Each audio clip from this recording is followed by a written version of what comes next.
none of it's been as explosive as TikTok was. Oh, that was a good one. I should have not talked, because then I could have isolated that, but whatever. Hello, everyone, and welcome back to the Friends You Can Keep podcast.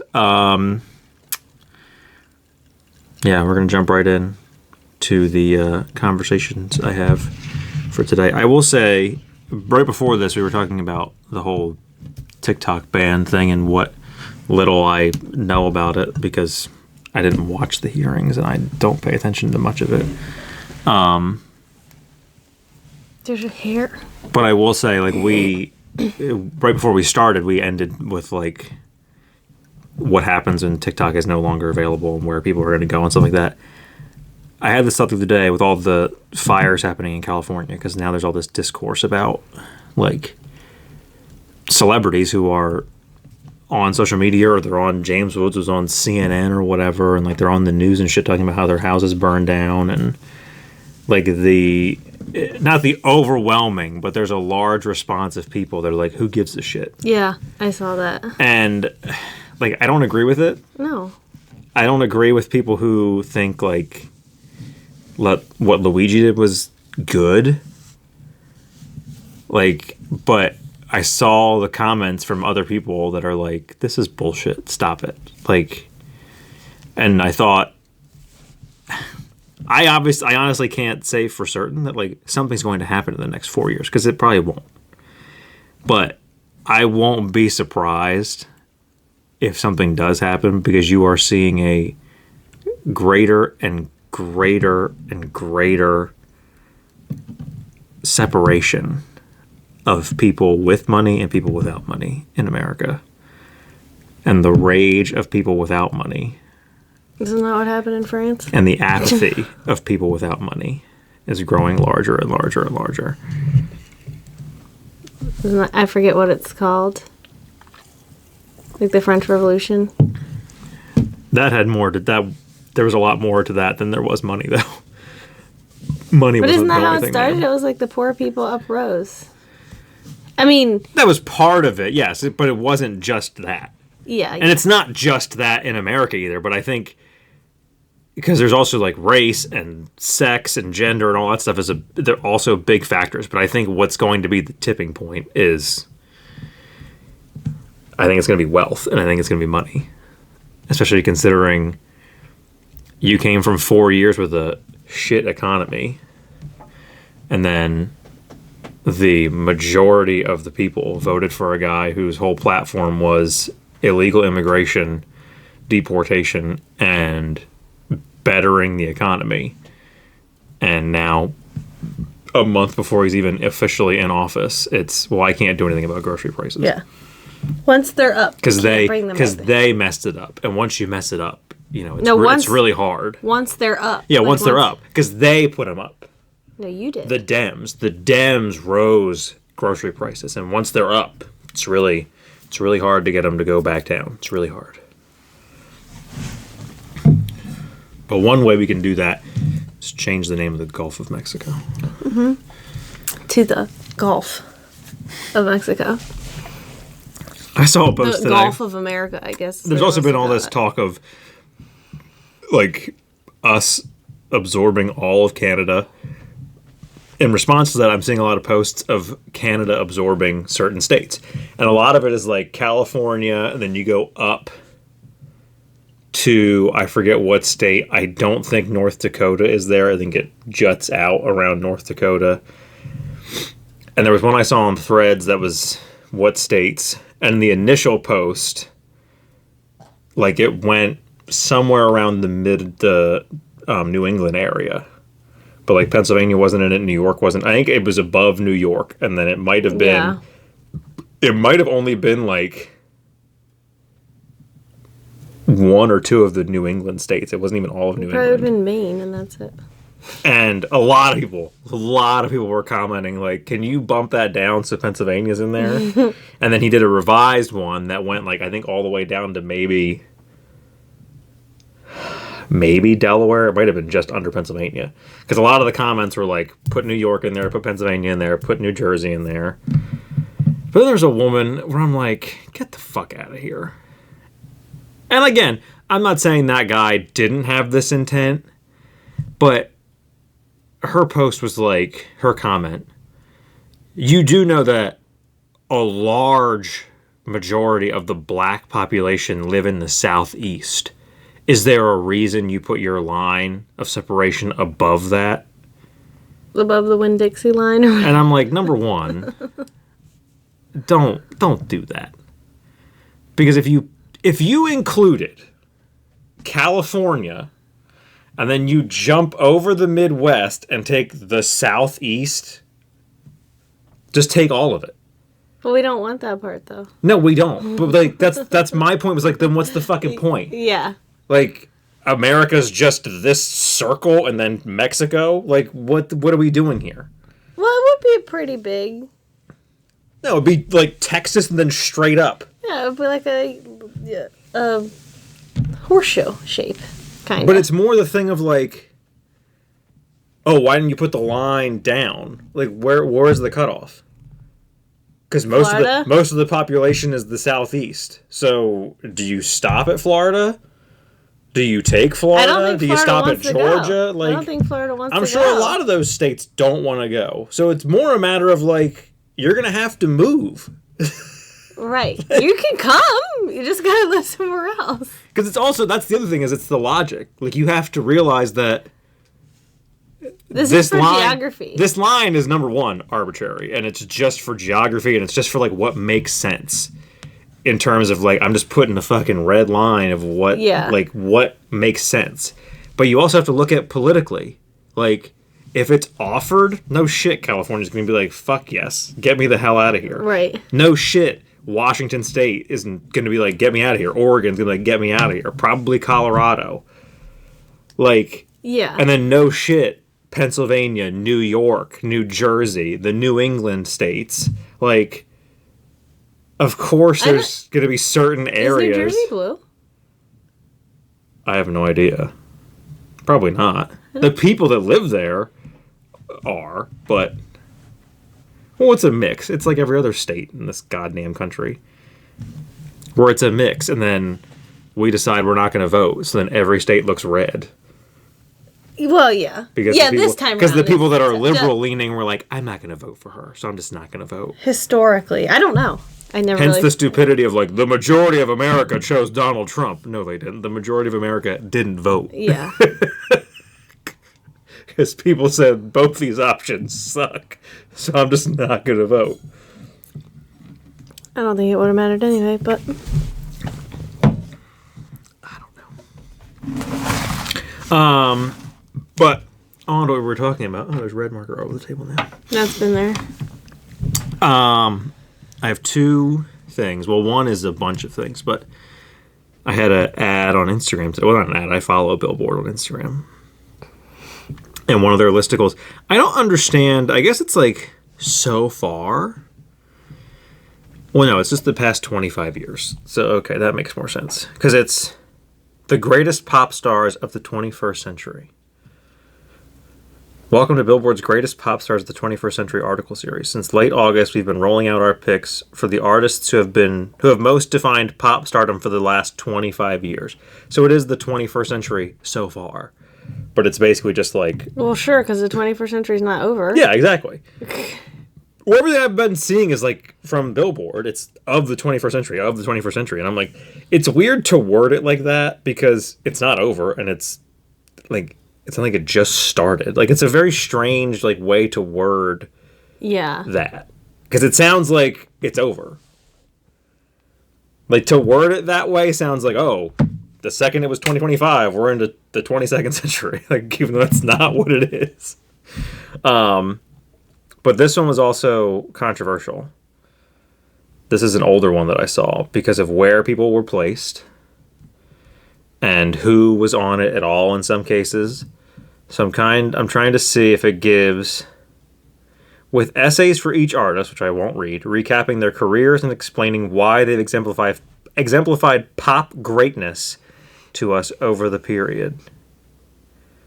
You can find those essays here, along with our list of the close but not quite honorable mentions that couldn't quite crack our top 25, and our podcast discussions of each artist so far. Blah, blah, blah. Oh, they updated it weekly. So I'm seeing it at the end. They're all out. But apparently, according to the end of that, they were updating it. Oh. So we'll go from, how many did I say it was? 25. So number 25 is Katy Perry. Okay. Ed Sheeran. Bad Bunny. Who's that?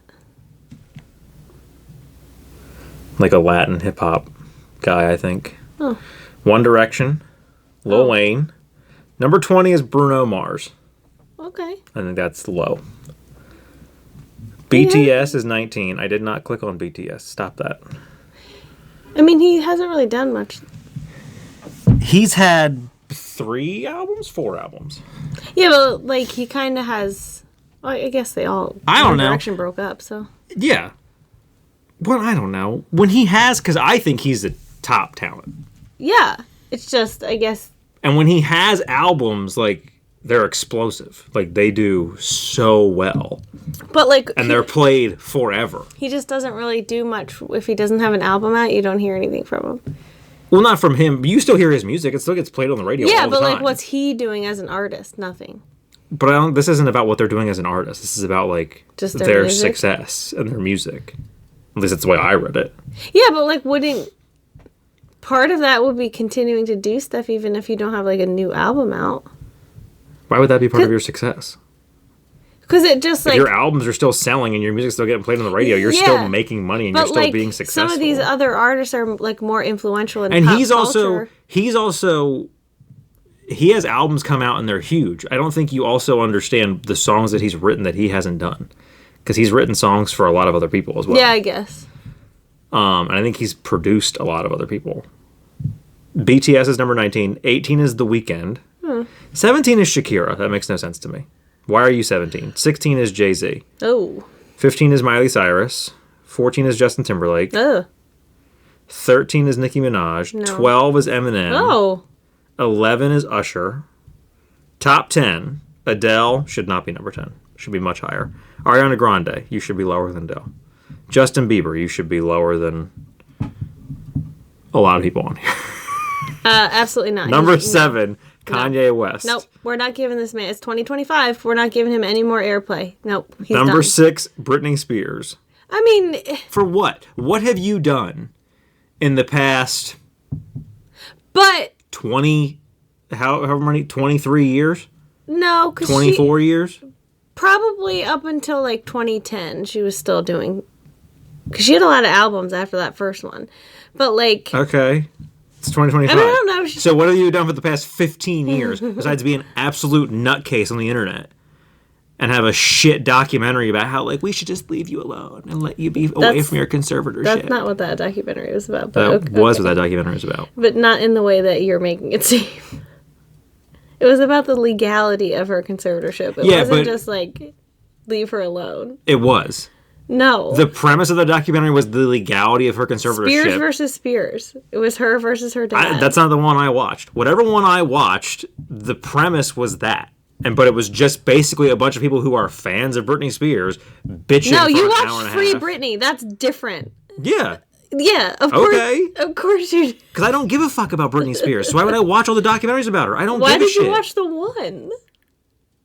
Because it was intriguing. The trailer was intriguing to me. And I watched it. I'm like, this is fucking stupid. Yeah, because it was like all of her fans trying to get her out of her conservatorship. Yeah. And all of them were talking about, like, the whole thing was just like, she shouldn't be in it. And I'm like, but you're not addressing that she does crazy shit. Right. She is mentally imbalanced. And you're not addressing that. You're just like, let her be free and do what she wants. The issue is she was put in a conservatorship. If she wants to before post then. nudes on the internet and dance around with fucking knives, let her do that. Like, stop it. Well, that stuff was weird.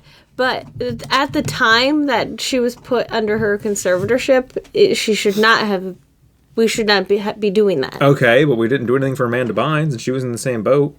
Correct. I think there's several other ones. I think there's a man too. There's lots of child stars. I think there's a male celebrity that was in one too. That became horribly, like, adjusted adults, and we've done nothing for them. But for some reason, we put all our eggs into the Britney Spears basket, and it's like, for what? Because I don't know. Everyone loves her. I don't know. Number 5, Lady Gaga. Number 4, Drake. Okay. Number 3, Rihanna. Okay. Number 2, Taylor Swift. Well, you can't not have her in there. Number 1, Beyonce. I guess, yeah. I would agree with that. I mean, she's huge. Yeah. And she changed a lot of things. When you look at overall, yeah, like their success, because she had Destiny's Child. I think. Because if you're looking at the past 25 years. Yeah. They were after 2000. Well, a little before and probably a little after. Yeah, but they existed after the year 2000. So she was with Destiny's Child. Then she was her solo career. Then like the reinvention of her solo career, and then the reinvention of her solo career again. Yeah. All the stuff that she's done for other artists. Well, the way she's changed a lot of things. Yeah. It's the same with Taylor Swift. Different things of music, and Taylor Swift is the same way. She changed a lot of things for. Yeah. And there again, she had her early career, she had her middle career, she had re-releasing her middle career with extended versions so she could have the rights to her own songs. Yeah, well, they're all re-recorded. Yeah. And some of them are longer, and some of them are just sung differently. Yeah, they're Taylor's version. It's just so that she could get out from underneath. I understand it, but that's my, the evolution of her career was kind of like, I'm a country singer, and now I'm a pop singer, and now I'm still a pop singer, but I have to redo all this so that I have the rights to my music. Some of them sound weird, and I don't know if it's because, they had a more country sound, and now they don't, because she doesn't anymore. So did she redo the country stuff too, or was it just her pop stuff? I'm not sure how far back. It's not. Because I don't follow her, so I don't know how far back it goes. But even. But is there a love story Taylor's version? I think so, because I don't know. There is one that I heard on the radio or somewhere, maybe I don't know, Apple Music, wherever it came on. It'll specifically say Taylor's version. I'm asking this as if I can't look it up. And I was like, what's this? And then I realized Love Story, Taylor's version. Yeah. Taylor Swift. So I guess it does. It's probably all the way back. It still sounds like the same song. But a lot of them do. It doesn't have that more country sound that she used to have. Yeah. She it has her more current sound. It's very strange. But those are the ones you're supposed to listen to, not the old ones. Yes. Agreed. Which is fine. I just don't. I don't really listen to any of them. No, and if they come up, it's just there's some I Shake It Off. I don't hate Taylor Swift. I've taken the stance on that before, but that's because it's funnier to be. Yeah, I don't hate her. I just don't. It's funny to be hard one way or the other. But. Well, she's like Dave Matthews. You're either all in or you're not. You can't. I like a few songs. Nope. You either love them and are obsessed with them. I really like Trippin' Billies. I really like. What's the other one? I only know the one about is that the one I'm thinking of? Yeah. I don't know. There's a couple of them. Well, Crash is the one you're thinking of. Yes. That's Dave Matthews' biggest hit. That's probably the only one I know. Thank you, Apple Music. I was really hoping. Crash Into Me, Ants Marching, Because Ants Marching I just know them from Just Go With It. Oh, uh-huh. Yeah. But, so I know the songs that they played on the radio, and, I don't like them enough to, What's this one? dig any deeper. Oh, I do know that. You know this one. So maybe I do more. Am I a big fan? I know Dave Matthews from I Now Pronounce You Chuck and Larry. I know him from...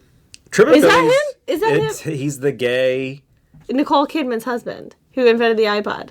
Oh, yes. You're thinking of Just Go With It. Yeah. And Chuck and Larry, he's a gay fashion designer guy. Oh. Crash Why does he Into play Me. a gay guy 2 times? You know this song. Yeah, I do. Pull up your skirt and show your world to me. What's the... Hike up your skirt a little more. The one I said is not in his top hits. Trippin' Billies is not in his top hits. Is that Dropkick Murphys? No, here it is. It's in his essentials, but it's way down there in his essentials. Let me get you to the chorus, because that's... Yeah, here you go.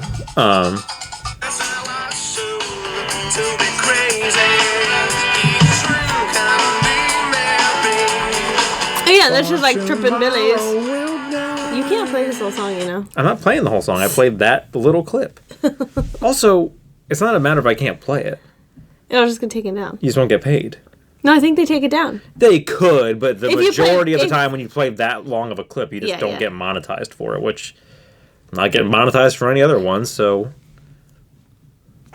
looking at you people, watch this shit. I don't think that's how you do it.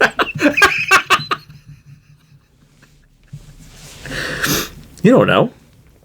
Some people respond very well to threats. I don't think so. I also don't have the standing to be threatening people to watch my content. Now here's my question. So we'll click into this one because that was top pop artists. This is just top artists of the 21st century. So Oh, fuck you. you have to subscribe? This chart is only available to pro subscribers. Of who? Billboard? If it's from Rolling Stone... It's not. It's from Billboard. Oh, that's weird. And I didn't think Billboard had that. I honestly have to say, one of the stupidest things to evolve within the past 5 to 10 years. The stupidest things. I'm so over all the streamers, every fucking article you ever click into anywhere. You have to have the pro version. Why? Well, I understand it with, like, the newspaper, Rolling Stone, because they're a publication. So, like, if they're going to digital... Then don't have a Facebook page. Just have a website. Well... What's the point of you having a Facebook page like, here's this article, and then you click into it, oh, you can't read it, though. Because they want you to pay for it. Because most Then people... just have a website. Most people will. Because how... But they gotta reach you somehow. Do you know how many people click on that article? Oh, I'll get that free trial, and then they never cancel it. And then But they don't allow free trials anymore. 10 years later... Because you already got one. You can only get one. No, but they're not... No, I didn't get one. I never got a free trial for Rolling Stone. You get 3 articles a month or whatever. I think they've even done away with that. It used to be you click on 3 articles a month, and then once you clicked on those 3, you can't do any more until next month. And now I'm pretty sure you can't click on any of them. You click on it, you get like the first paragraph, and then of course you have to scroll. And the second you scroll, to read more, to read the full article. Well, we don't read Rolling Stone, so it's okay. But it's all of them. It's Rolling Stone. It's anywhere. Any newspaper that used to be a newspaper. That Well, yeah, because how are they going to make money? How are they going to pay their writers? I understand that, but then you shouldn't. Your social media should look different than what it does. Because what's going to happen is, it's just clickbait, and then you click on it. Oh, you'll subscribe to it. No, you won't. You will. You won't. People leave. No one's like, oh, you know what? I'll get a New York Times subscription to read this one Facebook article. No. After a while, you will, because you're like, well, I really want to read these. No, you won't. You'll just stop following them. Or that, but I think a lot of people do. Obviously, a lot of dumb people... shit like this. You're fucking Billboard. Yeah, Billboard doesn't make any sense. You need a pro subscription. For what? Billboard, are people really subscribing? It's the dumbest thing. Like fucking Peacock with Brad and Justine switching their Peacock thing, and before they told us, you click into it, nothing is available to watch. You can watch one currently airing NBC show. I don't understand why they even have a free thing. Well, it used to be. Well, no, it's because it changed. Because Peacock used to be, do you have Comcast? You get Peacock. Here's all of it. But not and they were running all these weird things of like, do you have a television in your home? Here's Peacock. But NBC Universal was just like, everybody, have it. Have Peacock. If you had cable, and you then had 2 years later, Peacock. it's like, you have to pay for it now. Well, it's because we don't have cable. If we had cable... No, you got it whether you had cable, internet, phone. As long as you had Comcast. You could get it for free, but it had very limited. No. Yeah. No, because the Peacock we had was not as limited as it is now. No, it wasn't as limited, but it was very limited. No, it was barely limited. When Peacock launched, it was, here's a movie you can't watch. Like, it was barely limited. They didn't have anything on their platform.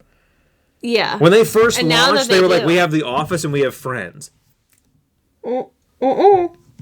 Yeah. I don't even think they had... Oh, yeah, because they did, because it left... The Office left Netflix. No. Everybody lost their mind. Friends was first. No. Because Friends was on... HBO? No, because it's currently on HBO. I forget where... Or no. Friends left and went to HBO? I forget. But The Office was the bigger deal. Because The Office is on Netflix forever. And NBC was like, we're going to launch our own streaming platform. Because everybody else is doing it. Why shouldn't we? And the first thing we're going to do is take our most lucrative IP off of the other streaming platform and put it on here. So you have to get this. Because we know all you dumb shits don't watch anything on Netflix but The Office. Just buy the DVDs. Everyone was... When Friends left, everyone's like, oh no, how we watch? I'm like, 10 seasons of DVDs. That's how I'll watch. That's why you got to buy, what do they call it? NFTs? No, not NFTs. I don't know. I want to say tangible, but that's not the word I'm thinking of. Physical media. That's what it's called. I don't know why I had a brain fart Only on that. if it's like... I mean, I don't have it because I'm afraid it's going to go off of streaming. You had it because streaming didn't exist. I had it. I bought them. I still buy Blu-rays. For 10 years. That's what Jason got me for Christmas. I would still be buying The Simpsons if they kept making them. Why? You don't even watch it on TV. Yes, I do. How dare you? No, you don't. Yes, I do. Where? On Hulu. When is the last time you watched The Simpsons? I watch it on Hulu. I don't think you I do, and I've been showing Tony the old ones on Disney+. They're so bad. No, they're not. So dumb. Better than Friends. No. I mean, we can't show Tony that, but... Yeah, because he's like, what the fuck is this? When did it start? I think I was in 2nd grade, so he's gonna be like, when you watch... 3 more years. He's gonna be like, when you watch Rocky, and I'm like, every person in here is mentally challenged. You can tell Sylvester Stallone wrote this movie. Well, this sucks that I can't look at literally any of these fucking things that I was going to look at because Billboard is stupid. So, let's go over here. This is now turned into a clearing out my saved list episode because I don't know what the fuck is happening.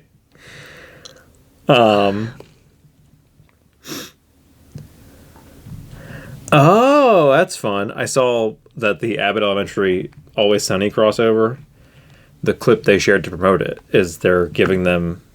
So it looks like the people from Abbott Elementary call them in to help them with something. So the clip is them giving them like their badges to go around the school. And Dennis says, like, what's with the cameras? So I'm guessing Abbott Elementary is functioning as like an Office type of show. Oh, yeah, I never watched it. I've wanted to watch it, but I haven't gotten around to it. But they addressed like there was a camera there, so I'm guessing it's that. And she says I forget what her analogy is. Vanderpump? Oh. We've got like a Vanderpump thing going on here. I forget what she says. And then Dennis is like, no, I know enough about filming and consent to know how this works, and I don't consent to this. And then, like, leaves. And then that post, when I first opened Facebook, said, like, where exactly was Dennis during this crossover? So I guess he's not in the rest of the episode. Because then it says, like, the top preview comment was from the page that put that up. And it said, like, from what I'm understanding, he was filming a Netflix show the same time they filmed this. So I guess he's not, like, he made whatever appearance. And he only had this much time. Yeah.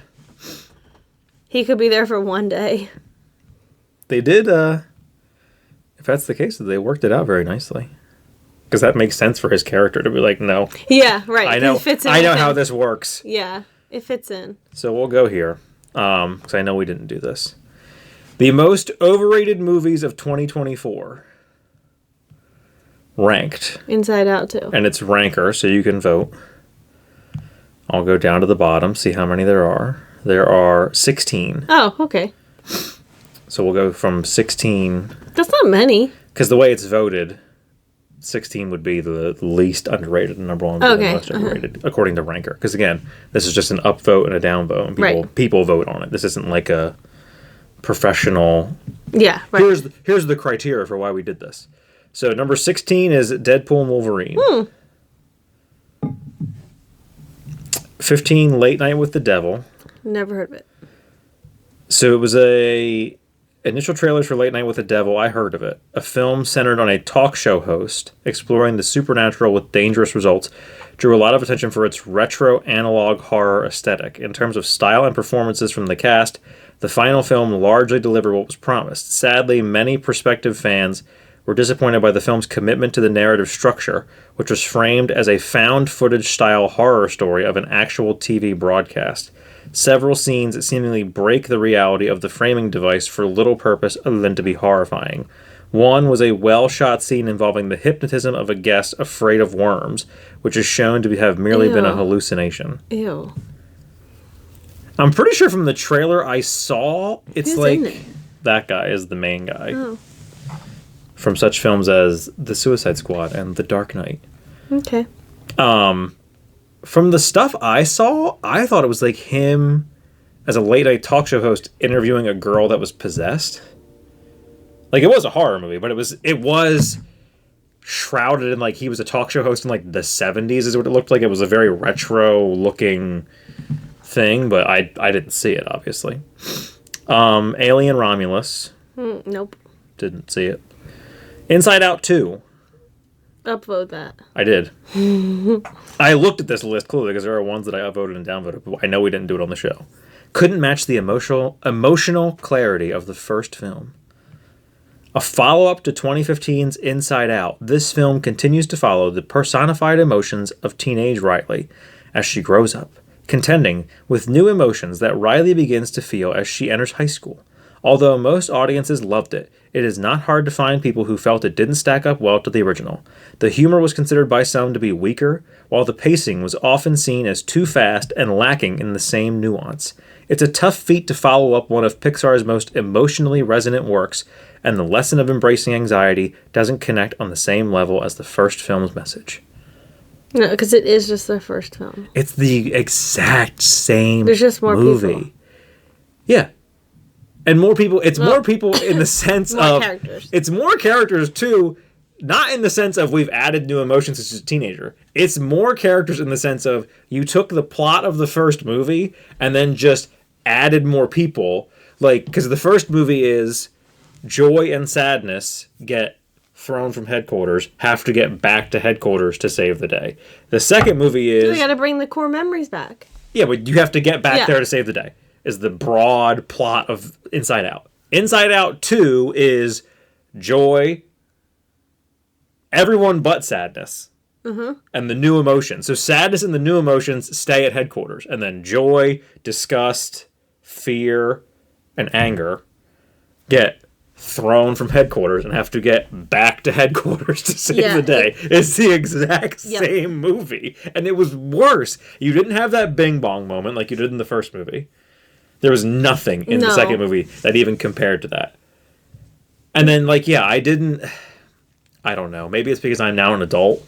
I don't have teenage kids. I don't have a daughter. I have 2 sons. I don't know what it was, but I just couldn't get behind, like, here's an annoying fucking teenager for an hour and a half.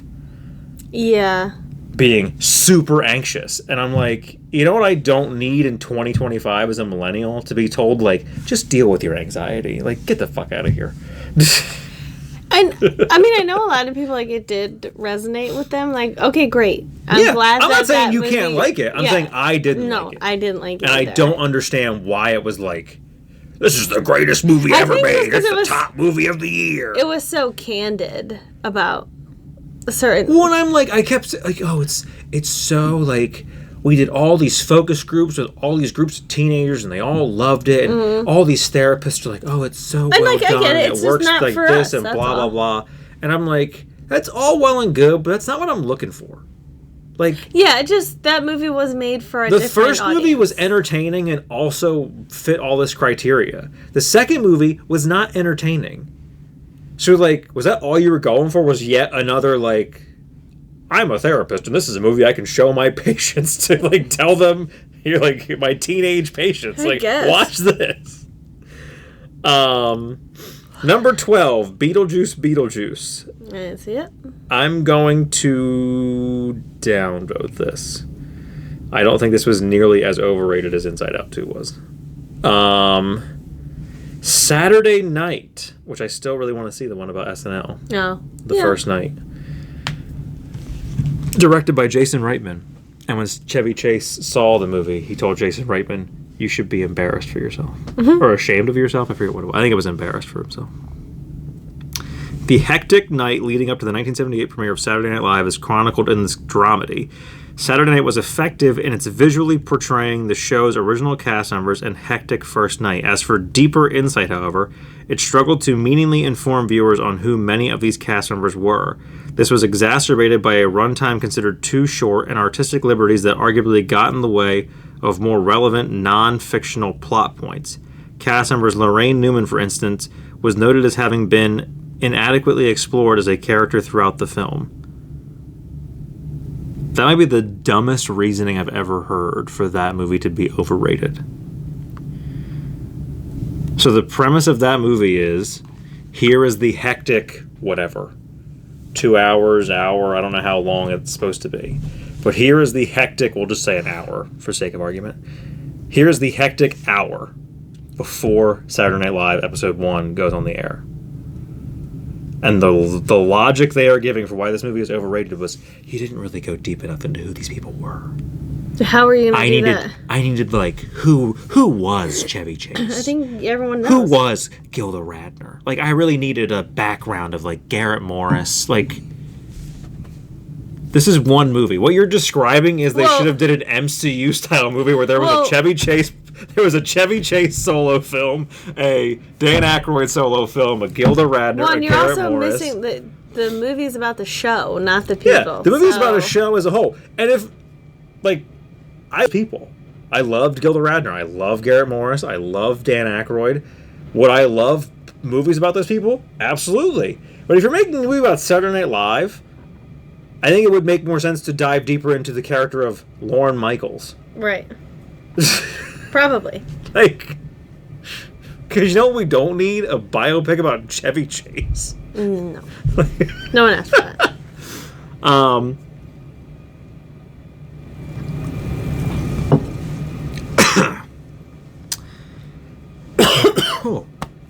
It, like, hit me in the back of the throat. Monkey Man.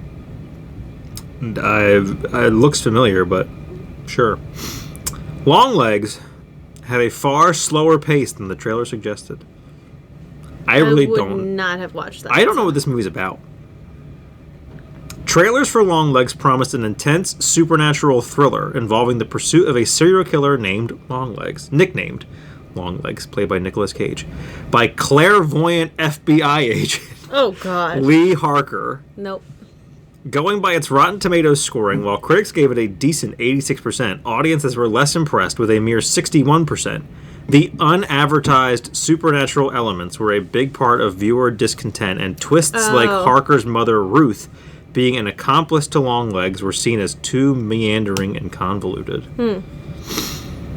Woman of the Hour didn't accurately portray real events. It was bad. Anna Kendrick match game. No, not match game. The dating game. Dating game. Well, movie. Oh, that burned. You know what the... Yeah, I know the premise of it. Yeah. Or what the premise is supposed to be about is that a serial killer. A serial killer was on the dating game. Like, that actually happened. And he won. Yeah. And then he freaks the woman out so bad that she refuses to go on a date with him. Yeah. And then she escapes being murdered by him. Inspired by true events. Yeah, but very roughly, I think. In her Because I don't know that because in the movie, he claims that, like, it claims that he followed her to her car. And I don't think that was the case. I think it was that, like, she meets him backstage and then, like, they set up their date or something, and she says she refuses to go. In her directorial debut, Yeah. Anna Kendrick portrays Cheryl Bradshaw, a woman who crosses paths with a serial killer while on a dating show. Inspired by true events, Woman of the Hour was presented as a savvy thriller in its trailers. It split audiences, however, due to a mix of factors, often stemming from the timeline-hopping narrative, which made the prospect of following the plot harder. Yeah, it does. Reviews on Rotten Tomatoes also noted that these characters are presented very differently from their inspirations. The actual game show scenes exaggerates the male contestants in a worse light than the actual TV show played out. Well, yeah, I assumed that was on purpose. And, like, Anna Kendrick's character is, like, really, like, quippy, and she's, like, fully off script, because she's, like, an aspiring actress, and she thinks the show's, like, kind of beneath her, sort of a thing. And I don't know if that was true or not. Strange Darling. I've never heard of it. Nope. But should tell you something, because what was the... So Long Legs was a serial killer movie. Woman of the Hour was a serial killer movie. Strange Darling is a serial killer movie. I think we've reached our quota. Rebel Ridge. Never heard of it. It's a Netflix movie. That's why I've never heard of it. No. This is probably one of the 492 Netflix movies that came out in 2024. Trap. Oh. That M. Night Shyamalan movie. Why am I not surprised that's on here? Yeah. If you're doing a list of like most overrated movies, I feel like if there was an M. Night Shyamalan movie that year, it's going to be on here. Well, with Trap, director M. Night Shyamalan once again leaves audiences conflicted by his I don't prosperity want for twists and misdirection. There's going to be spoilers, and I actually do want to watch it. I don't think it is. So this is the trailer. The film promised to be a high-stakes thriller centered on serial killer Cooper Abbott, played by Josh Hartnett, Yeah. who is left trapped by law enforcement in a crowded stadium along with his daughter. And this basically says the film's biggest weakness is that it expects viewers to accept a lot of unbelievable twists to keep the plot going. So basically, like every M. Night Shyamalan movie. Right. Just don't think about it. Every M. Night Shyamalan movie since The Sixth Sense, just him like... He's been chasing that thrill. I forget if it was Unspooled or How Did This Get Made where someone said that, and I'm like, I've never heard anything that's made more sense. I don't know why I never thought of it, but once I heard someone vocalize, like, every movie he's made since The Sixth Sense is him chasing I just assumed the twist that was The Sixth Sense. I assumed that was like his whole thing. That was just his thing. Why? I just assumed twists were his thing. Yeah.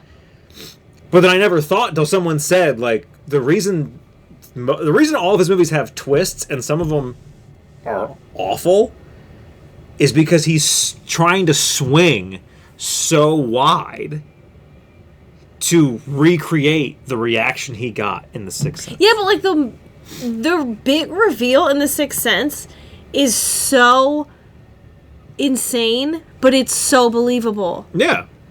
Because if you watch the movie a second time, you're like, holy shit, I'm an idiot. You know what else because is it's believable? just in plain sight. You know what else is believable? The trees are killing us. Well, yeah, that's that weird movie. Happening. No, not that it could happen in real life, but that like within the No, I understand what you're saying. within the movie. I'm making a joke. Because I mean, The Sixth Sense is about dead people, ghosts. Yeah, I'm making a joke. But like, because The Happening was awful. Yeah, I don't even know what the twist is there. In The that Happening? The trees are doing it. But remember, there's a big thing about. I don't remember. Yeah, because the trees. It's been so long since I've seen that movie. What the twist should have been. The movie is about altruism. And I remembered them when they talked about it on How Did This Get Made. I remembered the movie bits and pieces. So John Leguizamo's character is best friends with Mark Wahlberg's character. And it's like, you're led to believe at points that Zooey Deschanel is cheating on Mark Wahlberg. Or she is. I don't know if that's factual or not. But they kind of make it seem like she is. Or no, are they divorced? Mm-mm. I don't know. There's something weird with them as a couple. And there's another guy that's somehow involved. And they talked about it on the show where they thought the twist was going to be that the other guy was John Leguizamo. And I'm like, that would have made more sense to me as a better twist. What does that have to do with the fact that, like, trees are making people What off did any of that movie have to do with... What did one scene have to do with the next in that movie? It was a wild ride. I want to watch it again. But you should watch it again and watch. Every time that someone is spared, it's because they're being nice to someone else. Yeah, I'm aware. I knew that the first time I watched it. I also stand by. So we've talked about this many times on this show, I'm sure. I have not seen The Sixth Sense. I have seen Unbreakable. I'm so mad that you don't have the joy. Everyone knows. Yeah, I'll watch it. Oh my god. And I'll still probably get engrossed to like forget by the end of the movie. No, you won't. You will not forget. Oh my god. I can't watch it again. It was a once and done for me. I've seen Unbreakable. It's been a long time since I've seen it, but I remembered enjoying it. I have yet to see Split or Glass. I really want to see Split. I will see Glass, but I don't. It's not at the top of my priorities list because I heard it was awful. I'm trying to think of what else he's made. Signs. I saw Signs. Awful. I fucking hated that movie. Signs was terrible. Doesn't he have one like The Whisper? The Village? Yeah. I didn't see The Village. Is that him? Yeah, that's him. What's the one where... And I know the twist in that movie. And The Mist? The Mist is not him, and The Mist is good. The Mist is so good. It's that same No, kinda... it's not. Oh, okay. It's, well, no. There's not a twist in The Mist. The end is just a straight up, like, you can call it a gut punch. To me, the end is a kick in the nuts. Like, it's so much harder than a gut punch is. Because the end... So The Mist is... I know. Spoilers for anybody. I mean, you should still watch it. But The Don't Mist... spoil it. Don't spoil it unnecessarily. The movie is so old. Yeah, but maybe somebody wants to go watch it. Spoiler warning if you haven't seen it. Fast forward. But the premise is it's people that get very similar to... I also love Dawn of the Dead. Specifically the Zack Snyder Dawn of the Dead, where they get trapped. It's a zombie movie where they get trapped in a shopping mall. I thought when I saw that... Because that was the first zombie movie I ever saw. Brilliant. I loved it. But Ty Burrell was in it. They get trapped in a grocery store, and then the town is just like engulfed in this. That might be a Stephen King book, I think. That's what that's based on. I could be wrong. Engulfed in this fog. But then when people try to leave the store, these monsters just like... these people are just dead. And there's a religious zealot, because of course there is. She is the worst. And there's a lot of drama and whatnot within the store. And then people eventually leave. They brave through the parking lot to get to a car. It's a Stephen King book? I thought so. The Mist. It's a guy, his girlfriend. I think it's his girlfriend. I don't think it's his wife. Her kid or his kid or their kid. I don't remember those exact details, but there is a child or two. Two old people, one of which I think is Dale from The Walking Dead, the guy with the RV. Oh, I think it might be him. But essentially there are 6 people in the car. They have a revolver or 7... No, I think it's 6 people, 5 bullets. Or there's 7 people and 6 bullets. I don't remember the exact numbers. But whatever the case is, there's one person cannot get shot. So the guy, who is the main character of the movie, they drive till they run out of gas, I think. And then it's decided, like, well, we're now in the middle of the mist in a car. We have no other options. So instead of, like, I'll kill myself, and then you take the gun and kill yourself, he decides, like, I'll just kill everybody. And then I will go outside and kill myself, because there's nothing else to do. So he takes the gun, shoots all of them, gets out of the car, is, like, waiting for these monsters to come get him. And within less than a minute, you hear this super loud noise. The mist clears, and a tank and the army just come rolling past him, and he just screams. And that's the end of the movie. And everyone that's ever seen it is like, are you I wonder if that's how the book ends. I'm very curious now, too. That I won't read it. That I'm remembering. Stephen King novels are so long, too. Yeah. So, like... I could just find it and just read the end. But I just remember watching it. I was like, holy shit, this movie. I would never. I don't think you could handle it. I'm pretty sure it's a scary movie, like a very scary movie. It says thriller. Yeah, but I think it is thrilling in the it's scary. Oh no, horror sci-fi, sorry. It is, but I think there are gory parts to it. Yeah, because you can see. That you could, well, you don't see a lot of what's happening outside. I don't. It's stuff that happens in the grocery store. A Quiet Place is like as far as I want to go in that. So good. The second one, not so great. I got to see the third one. I want to, but I haven't seen it yet. I do not want to see the third one. I heard disappointing things about it. I didn't mind the second one. I just don't want to watch the third one. I didn't. It looked terrifying. The second one wasn't bad. It was not as good as the first one. No, of course not. And the ending was shit. In the second one, in my opinion. And I haven't seen the third one, but I know the third one is a prequel, so I don't know what happens. Because the second one ends on a cliffhanger for a third movie that's continuing this plotline. But if your third movie goes back and you're not following the same characters, it's not John Krasinski and Emily Blunt anymore. Like, are you jumping back and forth? Yeah, maybe. Or is there going to be a fourth one where you then go back? Like, was this a weird because this also wasn't directed by John Krasinski. I don't know that he like I don't know how involved he was. So was this a weird like? It's the third movie, but it's not really the third movie. Movie 0. It's 10 Cloverfield Lane. We're like, this was written as something else, and then we just made it a sequel. Yeah. That was a prequel. Well, yeah, this one I was talking about. Cloverfield. Oh, yeah, it was. Because 10 Cloverfield Lane was written as a different movie. It was written as a completely separate film. It had nothing to do with Cloverfield. And then, what's his name? I keep wanting to say James Gunn, and that's not it. He directed Force Awakens. J.J. Abrams. He read the script, and for some reason was like, this would fit. Like, this would work. Yeah. And they reworked some elements and added some things in to make it a sequel to Cloverfield. And it was phenomenal. I loved it. It was better than the first one. We saw it in theaters. Yeah, it was better than the first one. I like the first one. People don't. It's shitty. Shitty. I like the first one. I don't like first person. It's not like I'm not saying like, oh, this should have won Academy Awards, but I enjoy it.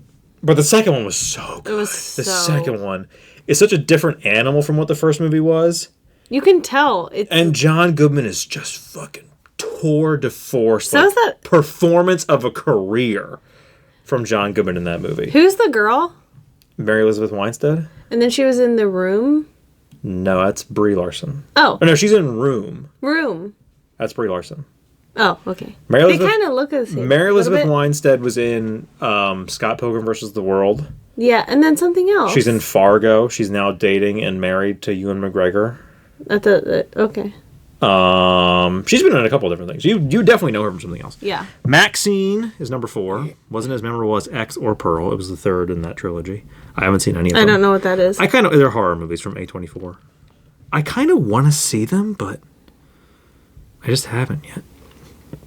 Will and Harper had a lot of public scenes that felt staged. That was number 3. I still didn't see that. Civil War was all visuals with few meaningful conversations. Number 2. I downloaded this one because I saw Civil War, and I think the criticism of that movie is horseshit. And I think know what it is. It's that movie I told you about. It's what's her name from Spider-Man. The fuck is her name? Zendaya? No, the original Spider-Man. Kirsten Dunst? Kirsten Dunst, that's her name. She's the, like, war photographer. Oh, yeah. And it's them, but it's set in, like, whatever future America and California and Texas and Florida or just California and Texas or whoever. Like, it's American Civil War again in modern times. Nick Offerman is the president. Yep. But you're following, like, war photographers trying to get to D.C. because there is whatever plot to, like, assassinate Nick Offerman. And they're trying to be the photographers that, like, get there and get the pictures and whatever.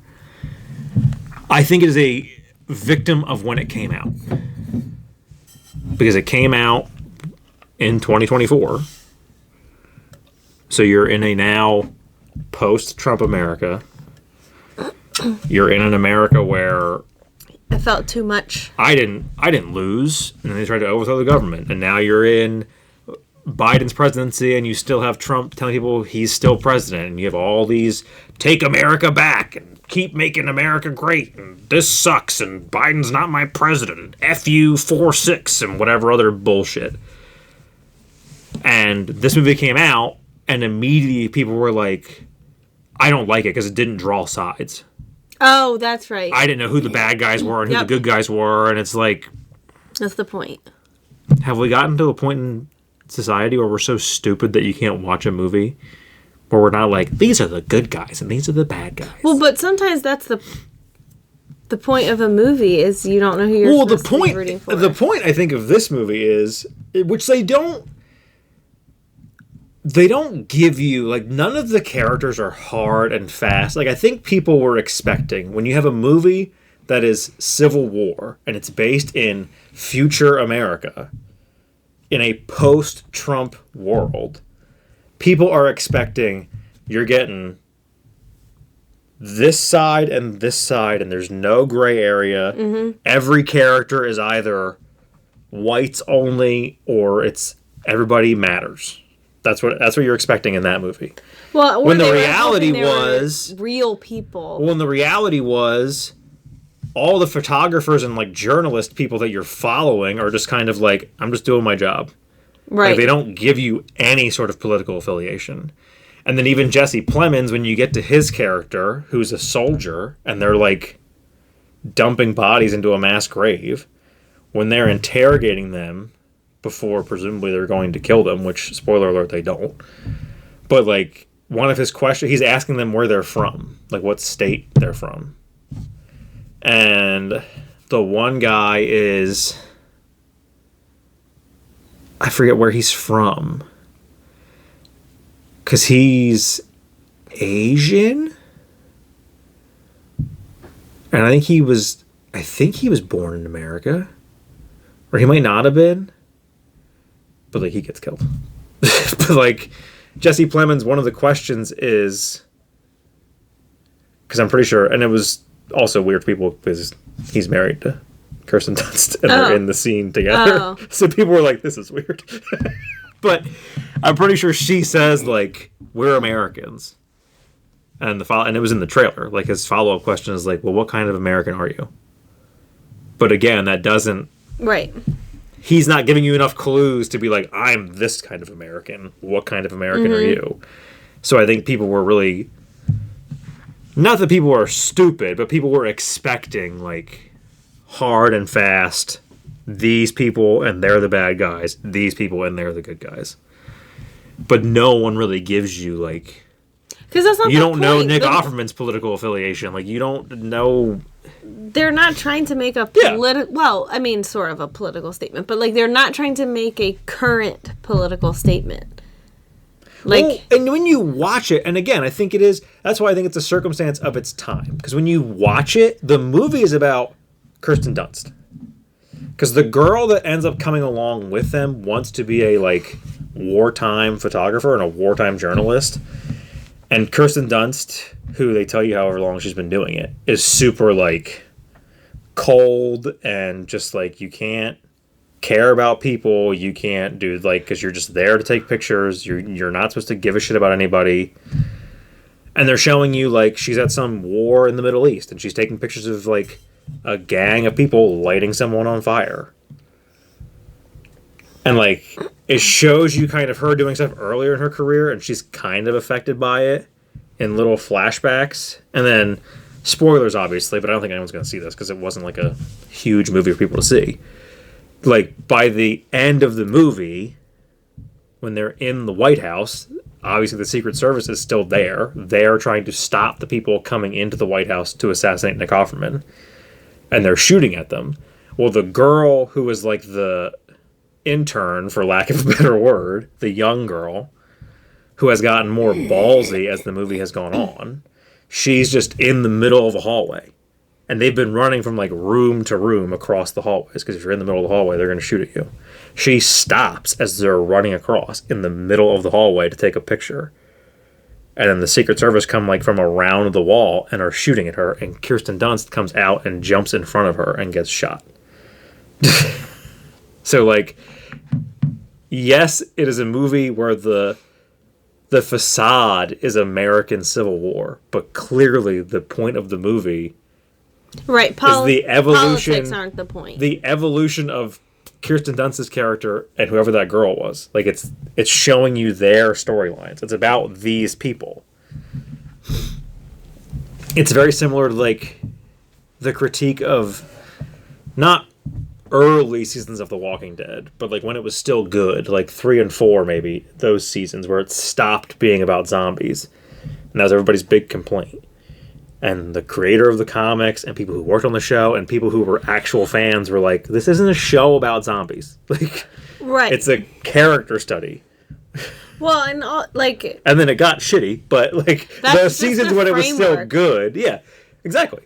It is the backdrop to a deeper story. Right. The apocalypse situation could have been anything. It could have been a deadly disease. It could have been, you know, whatever. Yeah. Number 1. Can you guess? It ends with us. Yep.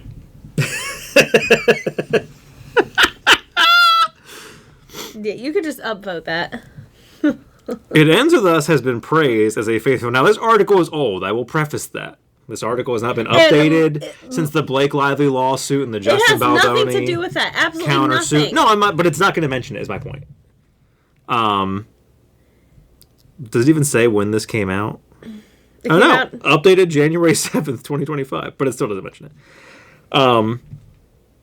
It Ends With Us has been praised as a faithful adaptation of Colleen Hoover's novel of the same name, with readers feeling that the film captured the book's essence.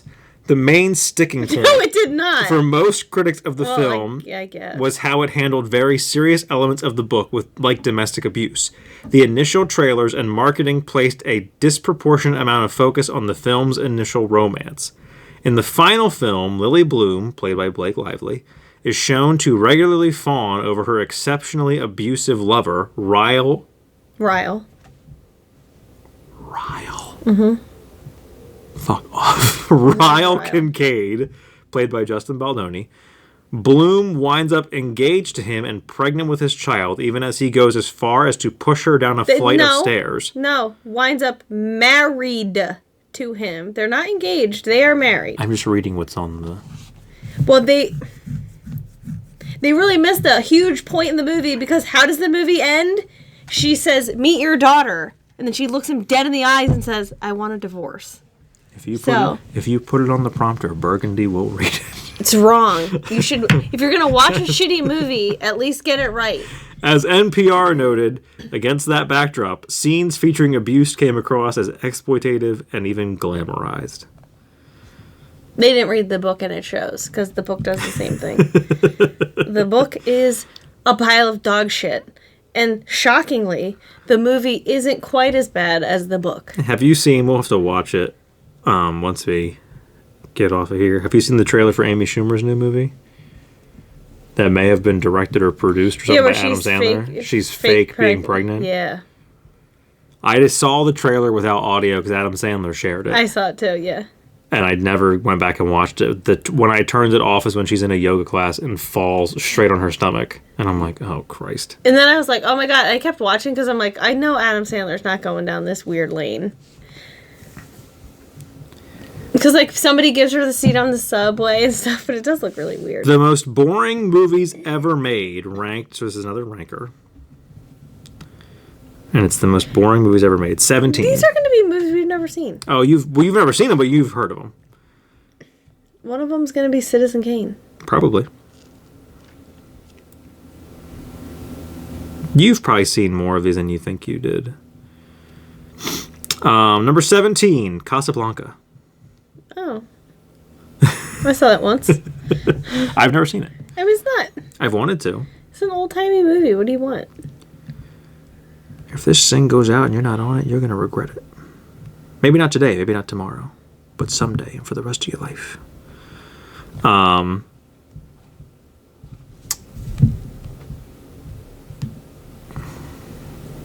What the fuck? Why did you go back to 6 and now you're not? There we go, now it's loading. Apologies, everybody. 14, 15. I don't need to go to 17. No Country for Old Men, number 16. Never saw it. It is... You've heard of it. Well, maybe we watched it in school for It's hot. reason. No, you didn't. No, you did not watch this movie in school. What am I thinking of? Oh, not this movie. This is Javier Bardem and Josh Brolin, directed by... It's a war movie, right? No. Oh. Tommy Lee Jones is in it. Directed by the Coen brothers. Woody Harrelson. Came out in 2007. This is the one where Javier Bardem plays that guy with the bowl cut. And he's got like that weird... do they say what it is? I forget what kind of machine it is. It's that weird machine where you pull the thing and it shoots air out like really fast. Like a compressor. That's how he kills people.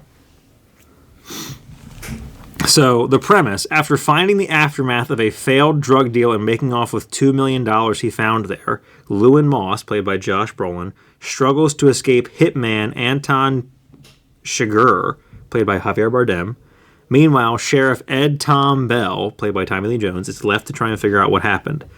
Why people think they should watch it. Bardem's performance is a highlight, drawing most to consider this film a vital watch on the strength of his acting alone. The uncaring brutality of Anton is a spectacle in itself that must be seen to be believed. Why it drags. While there is action to be found, there is also long stretches of the film that are intended to gradually establish the atmosphere and build suspense. While they are effective in that regard, the slower pace can be off-putting if viewers aren't ready for the quiet, deliberate neo-Western vibe. I enjoyed it. I would downvote that. I don't think it was boring. There are slower parts, but like it said, there's a point to that. Lawrence of Arabia, number 15. Okay, we don't need to read that description. 1962. When did Casablanca come out? 1942. That's why that movie's boring. Because this article came out recently, and that movie came out in 1942. They were just barely talking, okay? We're new to the talkies, all right? We'll figure it out. Just give us some time. Number 14, Lincoln. Fuck off. I mean, sure it is. It's a biopic about Abraham Lincoln. What were you expecting? Sorry, one of our greatest actors. About one of our greatest presidents. Yeah. And you get the greatest line. Directed by Steven Spielberg. If I was Two-Faced, do you think I would pick this one? James Spader, Sally Field, Joseph Gordon-Levitt. He plays his son. That dies. Great movie. In war. I thought it was phenomenal, but I have always... Would I watch it again? Probably not. Well, no, but that doesn't necessarily... But I would watch it. I probably would watch it again, because it's been a while since I've seen it, but... It's just one of those movies where, like, you should see it, because...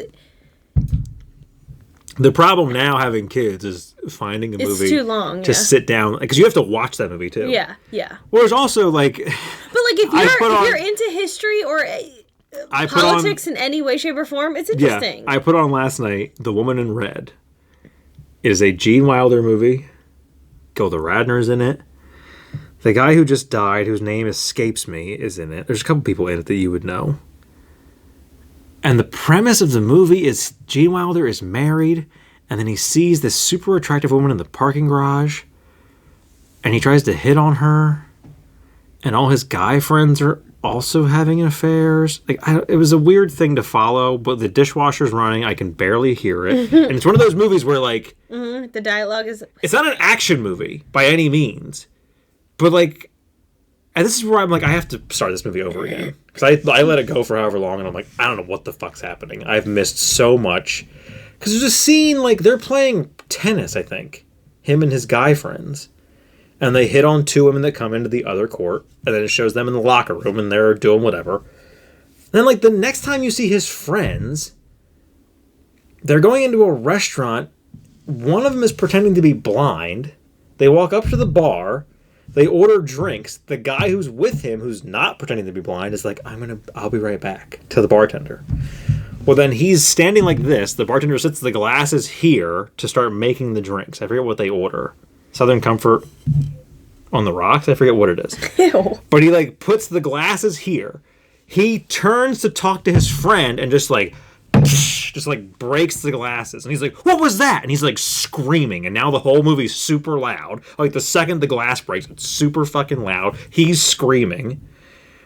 And the guy's like, oh, it's just, I'm getting your drinks ready. Like, he didn't, like, trying to make it seem like he didn't do anything. Well, then he keeps putting the glasses in the same place. But now he's a blind man freaking out. So he keeps turning and just keeps breaking the glasses over and over again. Then, when he's like, your friend stepped out, he's now freaking out trying to find his friend. So he's like bumping into tables, flipping plates over, swinging his cane around, like breaking shit. Then he's finally like at the front door and he's screaming the whole time. And then his friend finally comes back in like, oh my God, I'm so sorry. Like, apologizes to the whole restaurant. And then as they walk out, and like it shows you as he's doing all this, that guy and the third guy who's not involved are just like standing in the doorway laughing. Then when they leave, he's like hitting the cane on the ground and then goes and gets in the driver's seat of the car.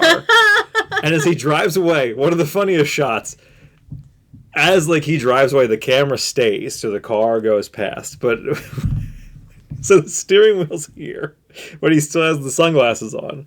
The steering wheel's here. As he hits the gas, like if this is the steering wheel, his hands are up here, and he's like. But I'm like, what happened? I don't know what the point of that scene was. This is about Gene Wilder having an affair, and then this just is like here. What happened? It's just a weird and then I got to a point. Style. Then I got to a point where Gene Wilder is on a phone call with his wife from like a train station because he's going to have this affair, and then I think it's the daughter's boyfriend or somebody. I forget who the guy was.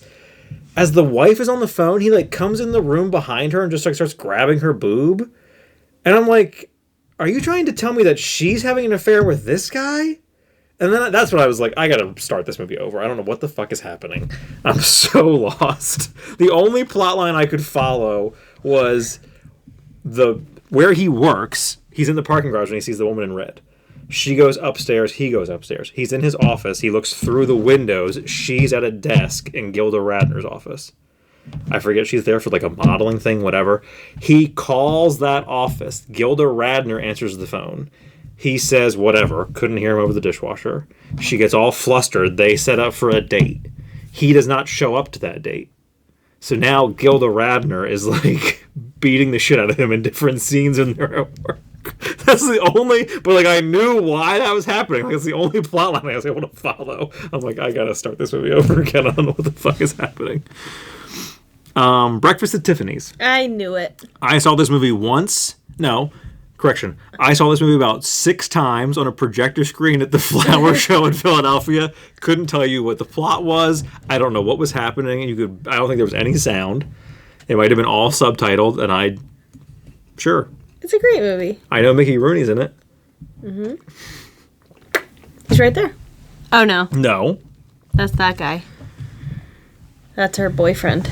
I like how this gives you why people think they should watch it. Because it's Audrey Hepburn. That came out in 1961. Audrey. You know who's not listed in the actors? Mickey Rooney.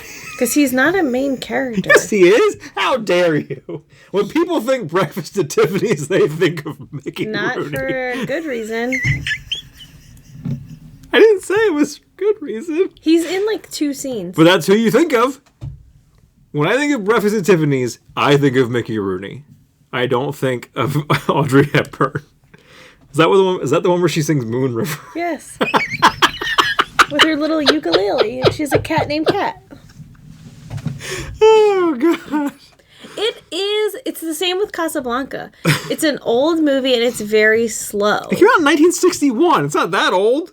But, like, it's that same thing. Casablanca came out in 42. But, like, it's an older movie. So, like, I guess you're kind of expecting there to be, like, more of something. Like, there's really no action. Ambitious Holly Golightly, played by Audrey Hepburn, hunts for wealthy suitors, but instead finds solace in a complicated relationship with Paul Varjak, a struggling writer who lives in her building. Mm-hmm.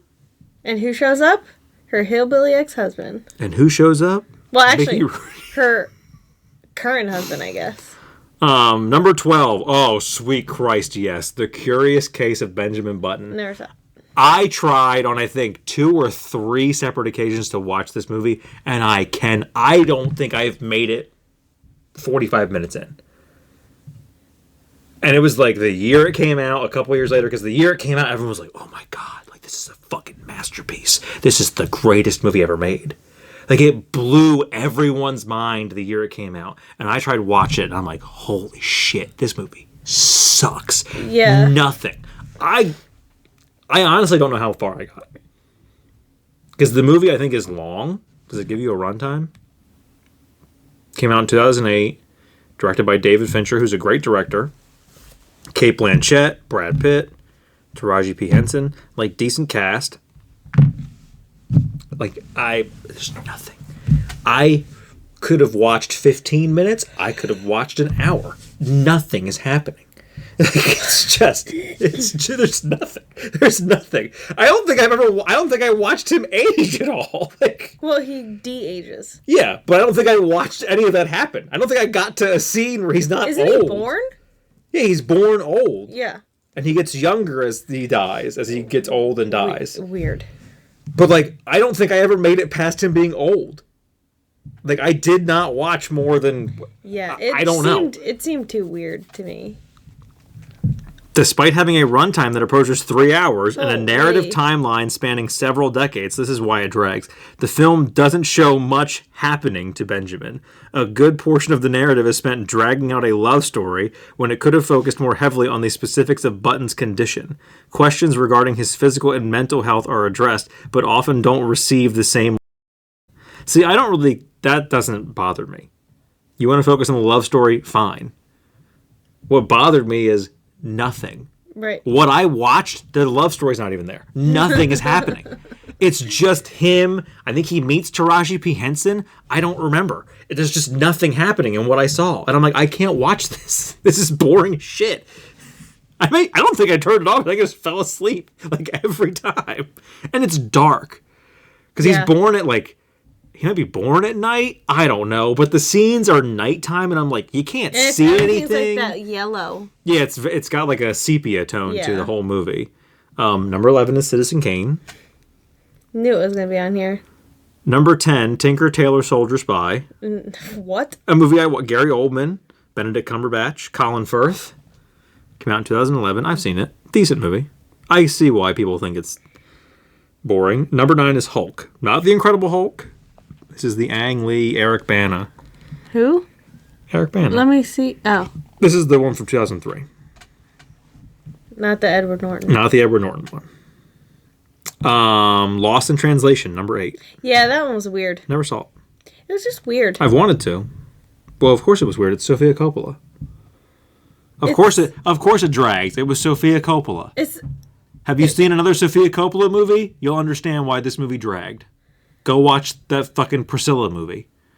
But it wasn't as if this one... I don't know if all her movies end where you're like, what was the point of that? But that's how Priscilla ends. Well, the issue with Priscilla was, like, why did you stop there? Yeah. Why did you call your movie Priscilla? Because that's not the name of the book. No, it's Me and Elvis. That's the name of the book. Yeah. That would have been a better title. But the book goes to when he died, and the movie doesn't. But my point is, the title of Me and Elvis would have made more sense. Because all the movie Priscilla does is focus on her and Elvis. Yes. You get, like, a little bit of her before. You get, like, a scene, maybe, before she meets him. Yeah, the book is and the rest of the movie is their relationship, and then when she leaves Graceland is the end of the movie. Spoiler alert. But then, like, with a title like Priscilla, I'm expecting, oh, you've seen everything there is to see about Elvis. Now here's the story of Elvis's wife. And that's not what it is. No, and it's basically just, here's another movie about Elvis. They left out all the juicy stuff, too. What was weird was the fact that, like, Priscilla was a consultant and an executive producer, and, like... she said some things in her book. She wrote the book, and it's still, like... They glossed you didn't over. You just remade that Baz Luhrmann movie with, like, a little bit of a different perspective, but not really.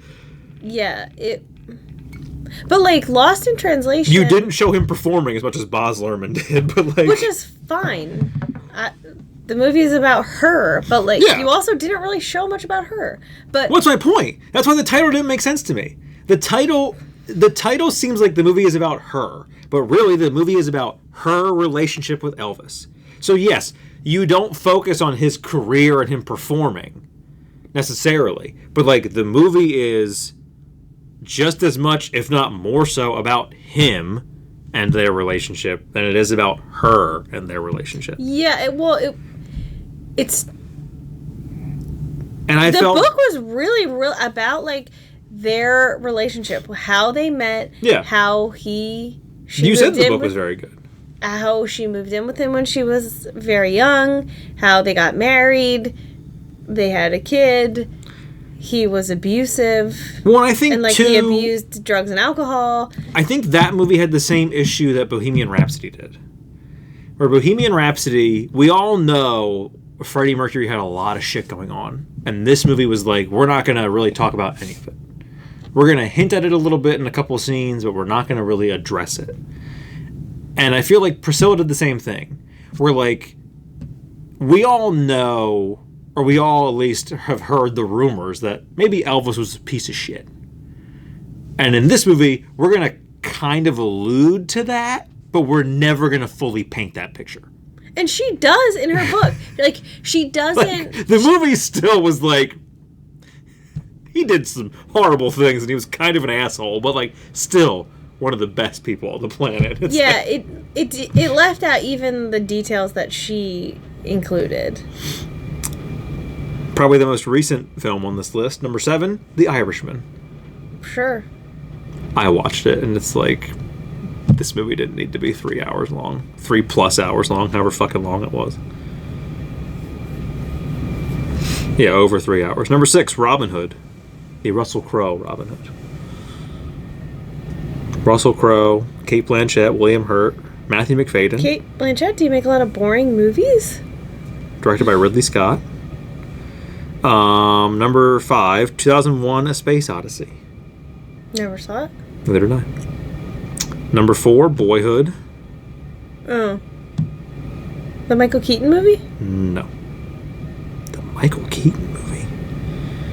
Ethan Hawke is the most... Trisha Arquette. Oh, that's what I'm thinking of. Yeah. Yeah. It's like filmed over like a really long time. Over the course of 12 years. Yeah. As he and the people around him struggle with life's challenges. Boyhood's biggest draw is that it was filmed in real time. Yeah. Instead of casting different actors to portray Mason at different ages, director Richard Linklater opted for the novel approach of having a single actor portray Mason and extending the filming process over 12 years to capture the true passage of time. Weird. That is enough for me to see it, if we're being honest. Number 3, Avatar: The Way of Water.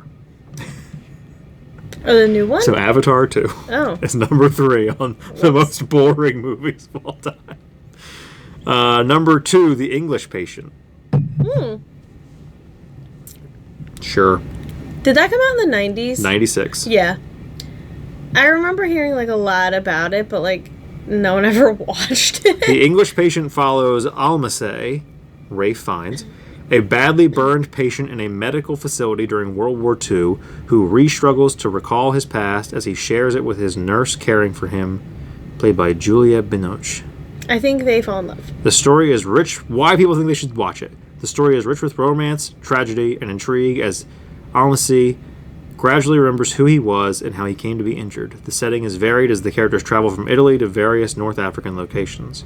Why it drags, the film heavily and expertly employs non-linear storytelling, which achieves the goal of putting viewers in Almase's position as he pieces together his memories. However, the constant shifting between plot points, as well as the relative lack of action in the present, runs the risk of disorienting and boring casual viewers. I do kind of want to watch it, though.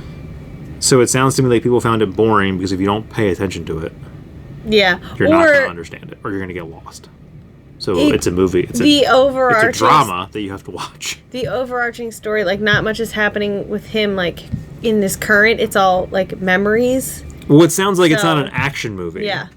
And you're very organically following his thought process. Yeah, which is disjointed. So, as most dramas, if you're not paying attention to it, you're going to get lost. I do want to watch it. Number 1. This is the most boring movie of all time? Yep. I'll give you the actors, see if you can guess. Brad Pitt, Sean Penn, Jessica Chastain, Fiona Shaw, and Irene Bedard. Came out in 2011. Directed by Terrence Malick.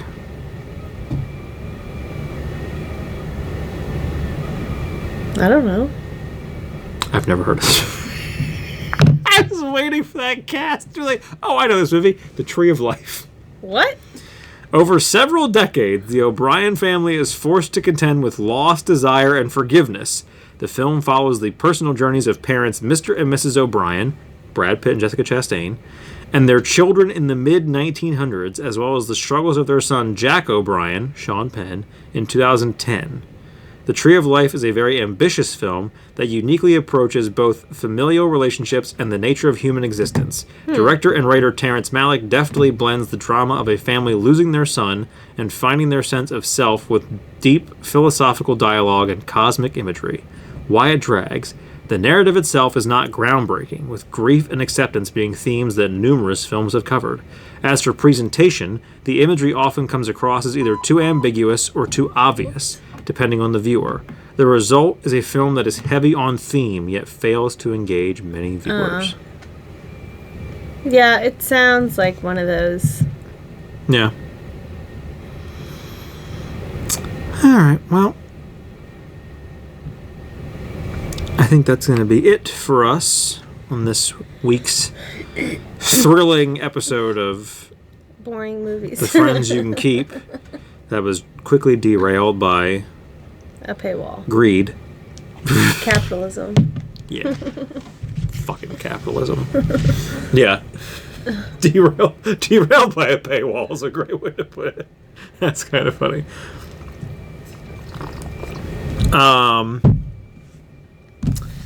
Yeah. I don't know. We'll see what happens next week. You have to record it sometime in the middle of the week because we won't be here Friday. Not gonna happen. Yeah, it'll probably happen. It might. Do it on Thursday. Maybe. Or Wednesday. It doesn't really matter. Because now that my setup is simple, I'm not getting like a whole thing that goes down to the floor and everything else out. This is borderline like child's play with what I have now. But yeah, thank you for joining us. Like, subscribe, comment. If you're listening, follow, turn automatic downloads on, rate, review, tell everybody you know to watch and listen and subscribe and do all that fun stuff that you're supposed to do. Yeah, we'll talk to you next week. We love you, and as always, thank you for being a friend.